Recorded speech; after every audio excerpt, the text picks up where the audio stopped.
V sredo 27. januarja se je v Domu kulture Kamnik otvorila razstava prvega mednarodnega fotografskega natečaja Exposed. Največji projekt fotokluba Kamnik je presegel pričakovanja vseh. Več o natečaju nam je povedal predsednik fotokluba Kamnik Bojan Težak.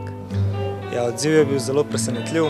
V bistvu, če po prvi povem, nismo pričakovali takega odziva. Odzvalo se je kar 775 avtorjev iz 55 držav, prispevali so pa kar dobrih 700 fotografij. Tako da je imela žirija kar polne roke dela. Kdo pa je bil v žiriji? Žirija je sestavljala, v bistvu žirija je bila v mednarodni sestavi. Dva žiranta sta bila iz Slovenije, sicer Lado Kutner, član fotokluba Kamnik, Peter Pokorn mlajši iz Škofje Loke in pa iz Avstrije gospod Johan Majer. Kaj pa se dogaja danes v Domu kulture Kamnik? Danes imamo otvoritev razstave, postavili smo na ogled nagrajena dela, nagrajene fotografije.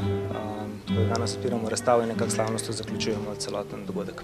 Med nagrajenci je bil tudi član fotokluba Kamnik Egon Bajt.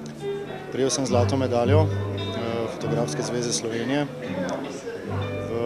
v temi Akt. To je bila ena od 4 tem, ki so bile razpisane na tem natečaju. Nagrade se pa podeljujejo potem za vsako temo posebej. Ene so mednarodne FIAP nagrade, ene so nagrade Fotografske zveze, nagrade Ameriškega združenja PSA.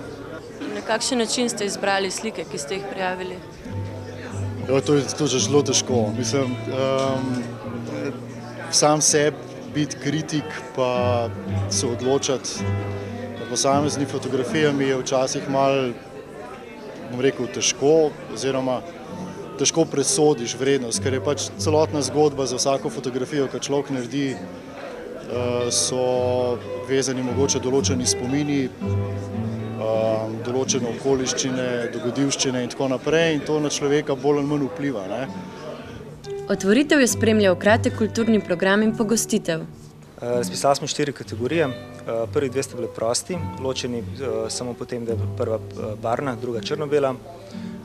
Preostali 2 sta bili pa Akt pa Narava. Vsega skupaj je bilo 62 nagrad, od tega v bistvu 27 nagrad pa 33 diplom. Fotografsko razstavo si lahko ogledate do konca februarja v preddverju Doma kulture Kamnik.